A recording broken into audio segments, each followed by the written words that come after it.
The cervical plexus is an important plexus of nerves which provide innervation to the head and neck.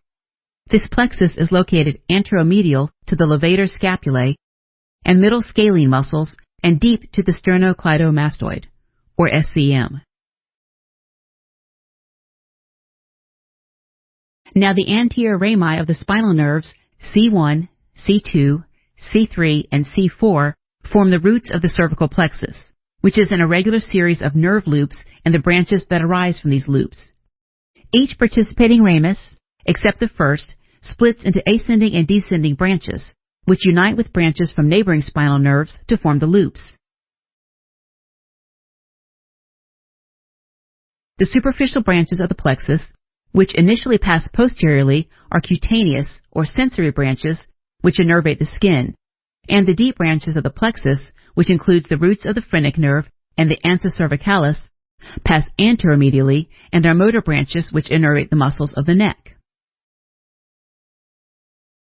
The cutaneous branches of the cervical plexus emerge around the middle of the posterior border of the SCM, and they supply the skin of the neck, superolateral thoracic wall, shoulder, and scalp between the auricle and the external occipital protuberance. Now let's look at the 4 cutaneous nerves that innervate these areas. There are 3 nerves branching from the C2 and C3 loop. The lesser occipital nerve, which contains fibers from C2, supplies the skin of the neck and scalp posterior superior to the auricle. The great auricular nerve contains fibers from both C2 and C3 and ascends across the SCM to the inferior pole of the parotid gland, where it divides to innervate the skin over and the sheath surrounding the parotid gland, the mastoid process, the posterior inferior part of the auricle, and an area of skin that extends from the angle of the mandible to the mastoid process. There is also the transverse cervical nerve, which also contains fibers from C2 and C3. It curves around the middle of the posterior border of the SCM, passing anteriorly and horizontally across it, deep to the external jugular vein and the platysma to innervate the skin covering the anterior triangle.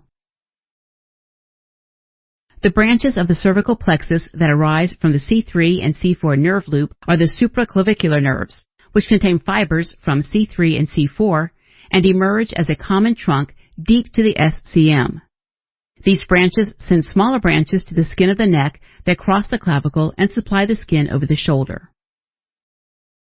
And finally, there are the motor branches of the cervical plexus that include the ansa cervicalis and the phrenic nerves, which arise from the loops of the cervical plexus, as well as branches that arise from the roots of the brachial plexus, such as dorsal scapular nerve, mainly from C5, but sometimes also from C4, which innervates the levator scapulae and rhomboid muscles, and the long thoracic nerve from C5 to C7, which innervates the serratus anterior muscle.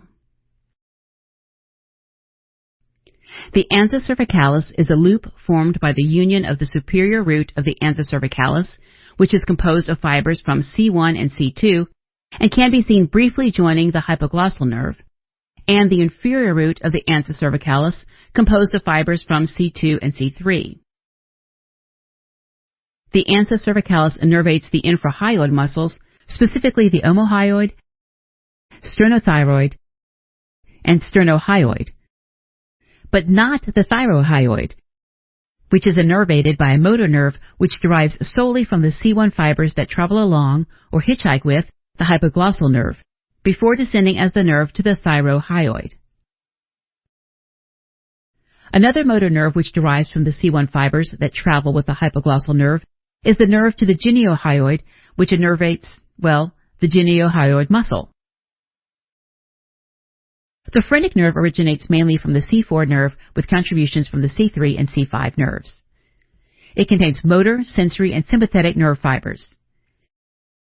Each phrenic nerve forms at the superior part of the lateral border of the anterior scalene muscle at the level of the superior border of the thyroid cartilage, and descends obliquely with the internal jugular vein across the anterior scalene. The phrenic nerves provide the sole motor supply to the diaphragm. You can remember this fact and the nerve roots that form the phrenic nerve by the mnemonic C3, 4, and 5 keep the diaphragm alive. The phrenic nerves also provide sensory innervation to the central part of the diaphragm, as well as the mediastinal pleurae and pericardium. Before we hit the recap, let's take a quick break and try to identify the sensory and motor branches of the cervical plexus.